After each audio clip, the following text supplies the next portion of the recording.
33 कोटी देवांच्या राज्यात तुमचं मनापासून स्वागत. श्री ब्रह्मचैतन्य गोंदवलेकर महाराज की जय. श्रीराम जय राम जय जय राम. श्रीराम जय राम जय जय राम. प्रवचन 1 डिसेंबर. देहसुखाची अनासक्ती म्हणजे वैराग्य. भगवंत असण्याची जी स्थिती तिचे नाव भक्ती, आणि हा सर्व विस्तार माझा नाही या बुद्धीने राहणे याचे नाव वैराग्य. सर्व काही रामाचे आहे असे समजणे म्हणजे सर्वस्व रामास अर्पण करणे होय. परमार्थाच्या आड काय येते? धन, सूत, दारा वगैरे आड येत नाही, तर त्यांच्यावरचे जे ममत्व ते आड येते. वस्तूवर आसक्ती न ठेवणे हे वैराग्य आहे. ती वस्तूच नसणे हे वैराग्य नव्हे. एखाद्याची बायको मिली किंवा नसली म्हणजे तो विरक्त, आणि असली तर आरक्त असे म्हणता येणार नाही. बायको असून लंपट नसेल तर तो विरक्तच आहे. आहे ते परमात्म्याने दिले आहे आणि ते त्याचे आहे असे मानून आनंदात राहणे हे वैराग्य होय. या भावनेत राहून जो इंद्रियांच्या नादी लागत नाही तो वैरागी. संसार हा नश्वर आहे हे ओळखून वागवायचे आहे. तो टाकता येत नाही. त्यात राहून आसक्ती न ठेवली की तो टाकल्यासारखाच नाही का? फळाची आशा न करता सत्कार्य करणे हे भक्तीचे लक्षण आहे, आणि कर्तव्याच्या आड येणारी प्रत्येक गोष्ट बाजूला सारणे हे वैराग्याचे लक्षण आहे. आसक्ती न ठेवता कर्तव्याच्या गोष्टी करणे ही तपश्चर्या होय. देहसुखाची अनासक्ती किंवा हवे नकोपण टाकणे म्हणजेच वैराग्य.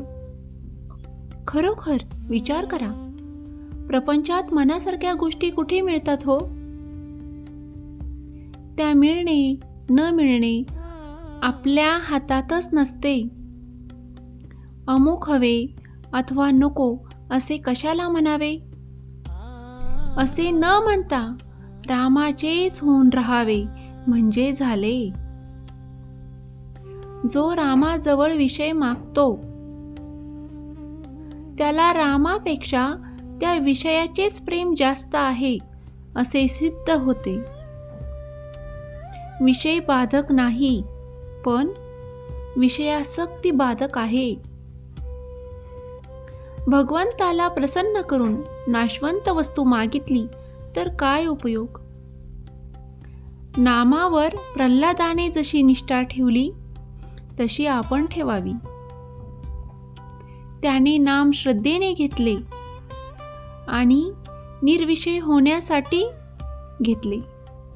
आपण ते विषयासाठी घेऊ नये. जगातले सर्व लोक सुखासाठी प्रयत्न करत आहेत. शास्त्रांचे पुष्कळ संशोधन होऊन इतकी सुधारणा झाली. त्यामुळे देहसुख पुष्कळ वाढले, पण मानव सुखी झाला नाही.